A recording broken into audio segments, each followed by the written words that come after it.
So we're gonna walk you through this track that we have been working for a little bit now, which is just finished, and yeah, we're gonna show you all the different parts. So Pascal's gonna start with what he did with the drums main. So we started with the kick. One special thing about the kick here is the kick and the sub bass is only one sound. I did it with a DFAM from Moog. Play it right quick. And then I just processed it, like a little bit of EQing, a drum bass, the Ableton drum bass. That's it. What did you do on the drum bass? On the drum bass, I basically just increased a little bit of drive and a little bit of crunch. Also, I just mixed it a tiny little bit onto the signal. It's only 6.2%. It's like nearly nothing. So basically, it almost came out of the DFAM, just the way it is. Yeah, it's not so much EQ you can show on. It's just a bit of low cut, but it's not much actually on the EQ. It's pretty much the way it came. We can just turn off everything.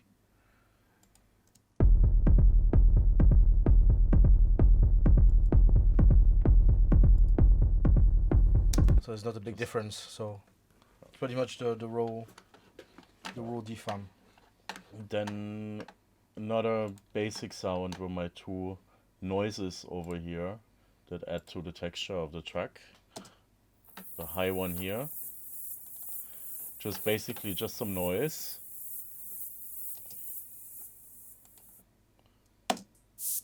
Dry sounds like this. Added a grain delay, some EQ, a little reverb. I shaped it here with a shaper box, which is kind of an shapeable LFO, you could call it. I just shaped the volume of it. I added some saturation, so some warm tape saturation in both frequency bands, and increased a little bit the high frequencies. Another EQ, just for a little cut. So we can show what the shaper box does. For instance, the shaper box, it has this kind of open hi-hat vibe. This is without the shaper box. So what the shaper box does, it's just like plays like a fader to have it like this hi-hat feeling, open hi-hat feeling, without being an open hi-hat. That's the idea behind it actually. So next sound to the basics, just another little noise. Was basically just a noise sample that I ran through a reverb, recorded the tail, ran through a delay, added some bit crushers. It's all unfortunately not in here anymore, as I had to resample in between. Yeah, so much about the basics, the basic groove. Let's move on to actual drums. This shaker here, I think if I remember right, it was the Nord drum. Yeah, it's possible, yes. Yeah. We can show it, how it is. Yeah, it's definitely this one, the Nord drum, which is very nice for this kind of sounds, for shaping like any hi-hat shake sound. It was programmed just with some velocity, and we recorded, and almost no processing actually. Just a little bit of EQ. Just an EQ. Not even just a low cut.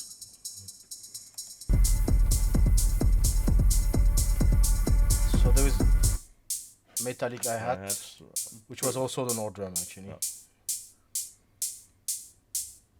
Also simple. Also just a little EQ. And this is same for the rides. So this is the main groove.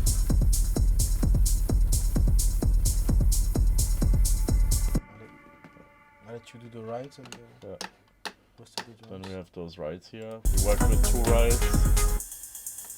It's basically just 909 rides, and it's the 909. And this one sounds like a 606, I think. Was probably the TR8. I'm not 100% sure anymore, but most definitely it was the TR8, just a 606 and a 909, right? Yeah. So it gives some this kind of rolling, which we like to put in those tracks, some rolling effects. So let's move on to the atmospheric sounds. Is there any specific EQ or anything? Did you do No, anything? no, basically. It's also very simple. Just a little bit of low cut. Here I took out some resonances, as it was a little bit resonating. But apart from that, no heavy processing. So let's. Yeah, it's very important to take out the frequencies that are clashing or resonating too much, because when you have the track on a big system, then it's terrible. It can be quite painful. So we can maybe play the ride without the EQ. I don't know if it's gonna render well.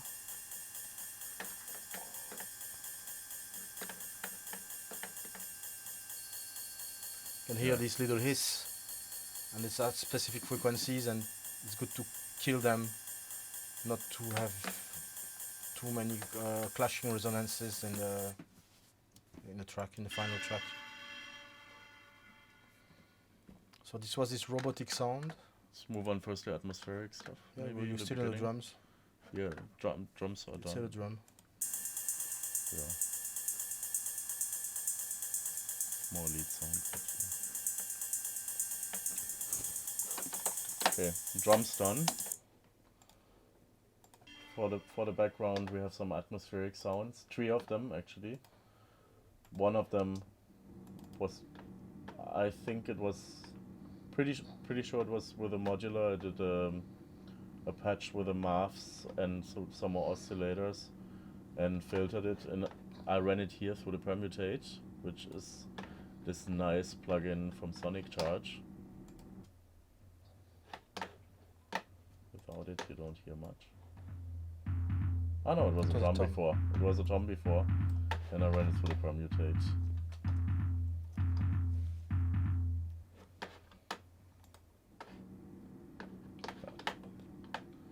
Then we have a high drone here. This was, I think it was the Access Virus. It was just short sounds, like short percussive sounds, layered. Not much processing, just a little bit of EQ. And this one I worked with a modular. Yeah, all 3 together. We have this nice little atmosphere. Okay. So, main synth sound. Sammy's gonna explain you the main synth sound. So this is really a very, very simple analog keys preset.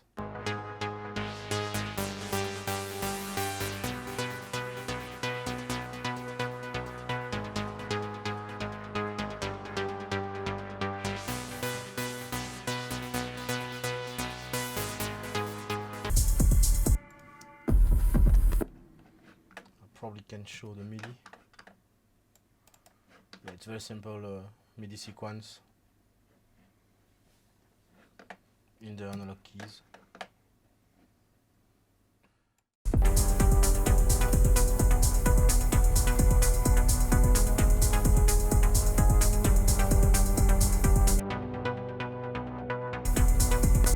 It's also playing with the filters all the time, and yeah, it's filtering out and in.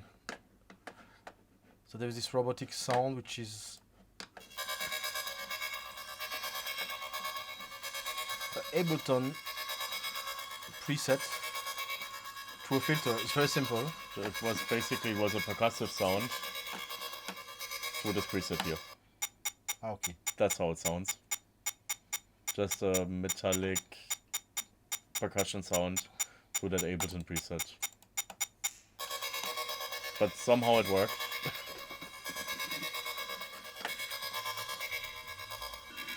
Then we have the strings here. The first one is a Solina from Arturia. plugin.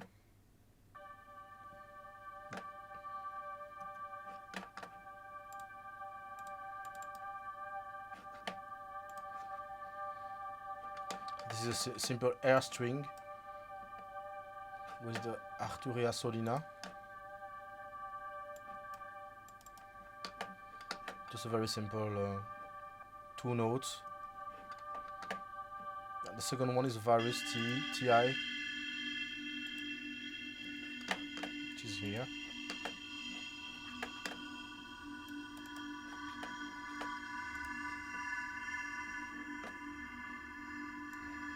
So very simple sound.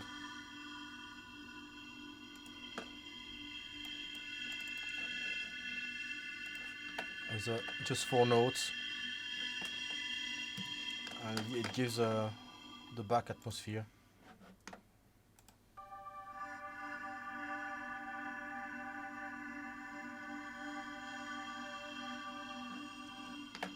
So this is all about the sounds.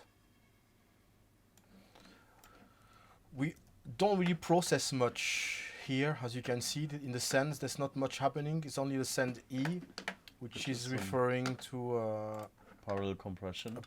Some parallel compression. You can explain maybe? Yeah, here basically I have like two compressors on the sends for parallel compression, both with pretty much the same setting, just both with like 2 different high pass filters.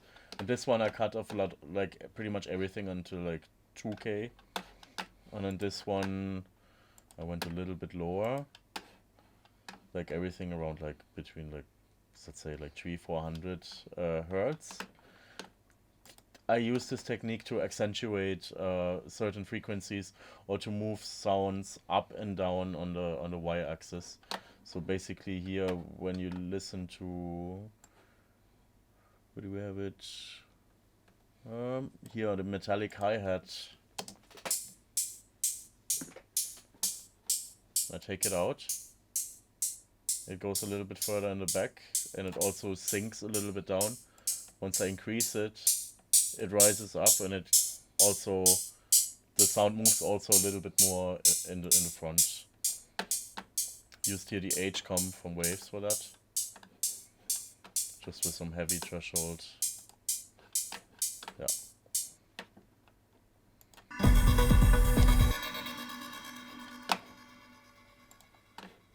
So when it comes to arranging, we kind of, on this kind of more 4 to the floor straight tracks, we always like to start with beat. So for DJs also, so it starts with a kick, pretty much the whole beat is here already, and some atmospheres. So it's a very simple arrangement. So we have a high pass filter on our kick, but with automation, so we can. So it just like turns on here just before the hi-hat starts. For just 1 bar.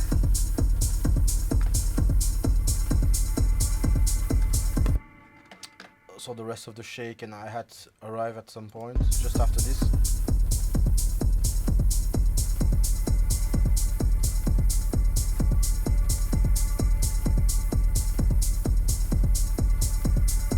So there is an automation here on the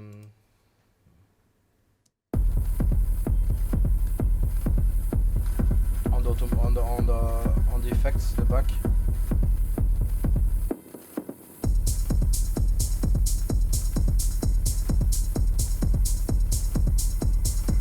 Basically only the ending of the track. Yeah, here they appear somehow with auto filter. Here you go. Oh,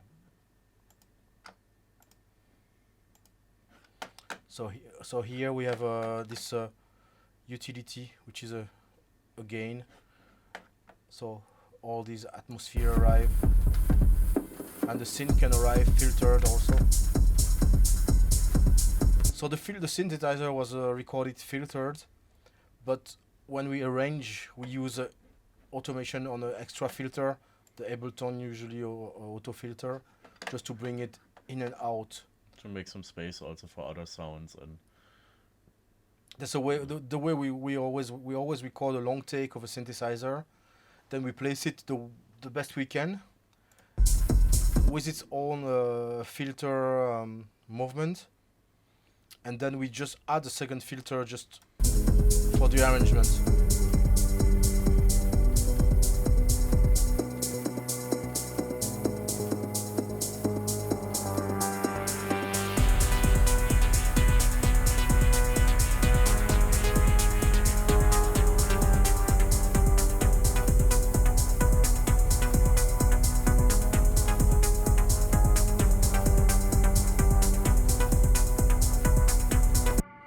So we don't record the synth. We record the synth when we have the basic loop before arranging. So we always record with lots of modulation and improvisation on the synth, and then we place it on Cut the, out the right parts. take the part we prefer, but we don't leave the MIDI running and then work with the synthesizer after it's arranged, which is a lot of people do it like that, or record automation with MIDI CC in the synth, which we don't do usually. So it happens, but it's extremely rare. Most of the time the synth is recorded for, I don't know, 5 minutes or 6 minutes, and then we pick the parts that we prefer. So it's more alive also towards the track.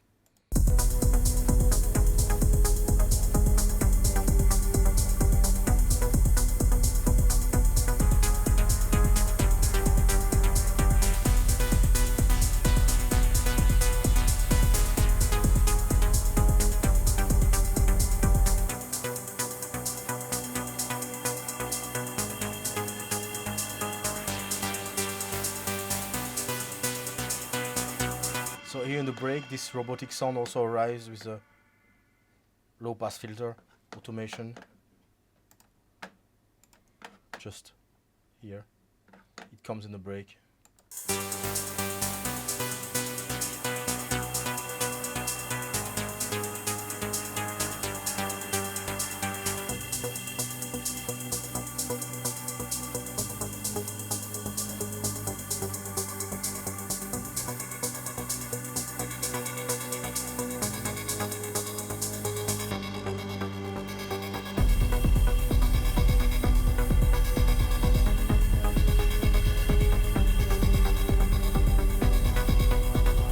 It's a very simple techno arrangement. After the break, less shake and hi-hat. Also drop off a ride. This synth is to give some space for the new synth. Then 16 bar.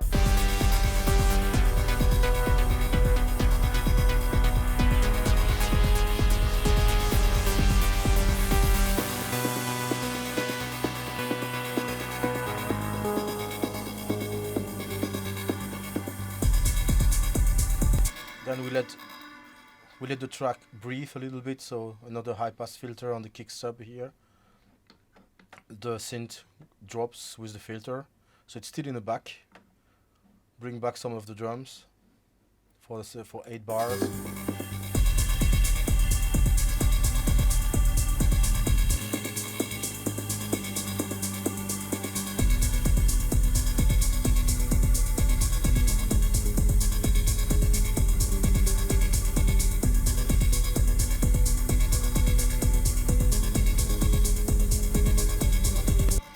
Very simple arrangement, like a DJ friendly arrangement, I would say.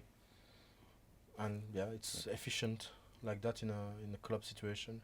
It works. Yes, we played it and it worked. So this is about it for this track, I think.